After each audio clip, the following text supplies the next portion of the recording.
অন্যদিকে ফের বেলাগাম অখিলগিরি। রাজ্যপালের বিরুদ্ধে কুরুচিকর মন্তব্য রাজ্যের কারামন্ত্রী অখিলগিরির। কাঁথি লোকসভা কেন্দ্রে তৃণমূল কংগ্রেস প্রার্থী উত্তম বারিকের সমর্থনে রামনগরে সভা করতে গিয়ে বেফাঁস মন্তব্য করলেন তিনি যেমনটা মন্তব্য করেছেন, রাজ্যপালের মাথা গরম হয়ে গিয়েছে, মেয়েটি দেখতে সুন্দর ছিল, হাত ধরে টেনেছে, আবার অন্য মেয়েদের হাত ধরে টানতে দেখা যাবে এবং এমনটাই মন্তব্য করেছেন তিনি। আর এই মন্তব্যের সমালোচনায় সরব হয়েছে বিরোধীরা।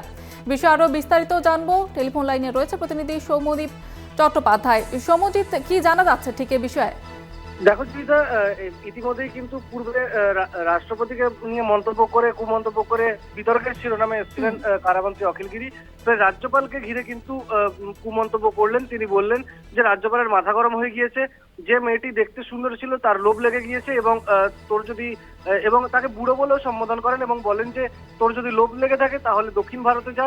রাজ্যপাল আবার অন্য মেয়েদের হাত ধরে টানে কিনা এটা দেখার বিষয়। এসব নরেন্দ্র মোদীরা দেখতে পাচ্ছেন না। সম্প্রতি রাজ্যপালের বিরুদ্ধে এক মহিলার সঙ্গে অসভ্য ব্যবহারের অভিযোগ উঠেছিল এবং সেই প্রসঙ্গেই বলতে গিয়ে কিন্তু এরকম কুমন্তব্য করেন কারামন্ত্রী অখিলগিরি। জীবিতা, ধন্যবাদ জানাবো সৌম্যজিৎ। আমাদের সঙ্গে ছিলেন প্রতিনিধি সৌম্যজিৎ চট্টোপাধ্যায়। রাজ্যপালকে নিয়ে তোলপাড় রাজ্য রাজনীতি এবং জানিয়ে এবার আবারও বিস্ফোরক মন্তব্য করলেন অখিলগিরি। ঠিক কি মন্তব্য করেছেন তিনি, শুনুন। হয়ে গেছে গরমে টান মাথা, তার মাথাটা গরম হয়ে গেছে রাজ্যপালের। তার অফিসে কাজকর্ম করে সেই মেয়ের হাত ধরে টেনেছে। মেয়েদের দেখতে একটু সুন্দর কাজকর্ম করে, তার লোভ লেগে গেছে। এই বুড়া, তোর যদি লোভ লেগে যায় তুই দক্ষিণ ভারতে চলে যা, সেখানে যা। রাজ্যপাল সেই মেয়ের আবার অন্যান্য মেয়েদের হাত ধরে টানে কিনা দেখো।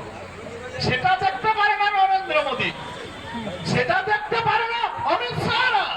রাজ্যপাল মহিলার অবমাননা করেছে, দেখেছেন তো টিভিতে আপনারা। পালিয়ে গেছিল, আবার এসেছে। আপনারা শুনলেন অখিলগিরির মন্তব্য।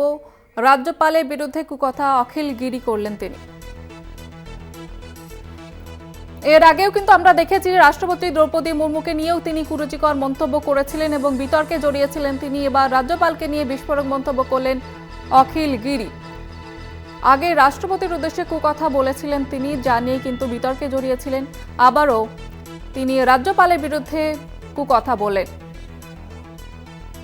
বিজেপি নেতা রাহুল সিনহা রয়েছেন আমাদের সঙ্গে এই মুহূর্তে টেলিফোন লাইনে। রাহুল বাবু, অখিলগিরি তিনি কিন্তু এর আগে রাষ্ট্রপতিকে নিয়ে কুকথা বলেছিলেন, এবার রাজ্যপালকে নিয়ে বিস্ফোরক মন্তব্য, কি বলবেন? দেখুন, ওই ভদ্রলোক সমাজে বাসের অযোগ্য হয়ে দাঁড়িয়েছে।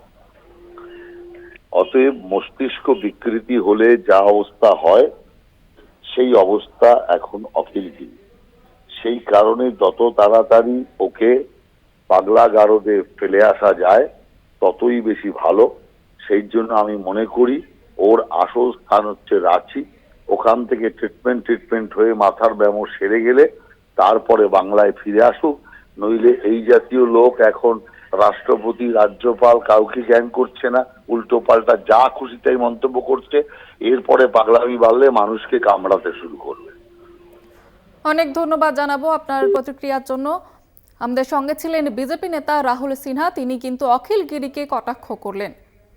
আমরা জানি যে বেশ কয়েকদিন ধরেই কিন্তু তোলপাড় রাজ্য রাজনীতি, রাজ্যপালের বিরুদ্ধে বিস্ফোরক অভিযোগ উঠছে, শ্লীলতাহানির অভিযোগ উঠছে রাজ্যপালের বিরুদ্ধে এবং এই নিয়ে এবার বিস্ফোরক মন্তব্য করলেন অখিলগিরি।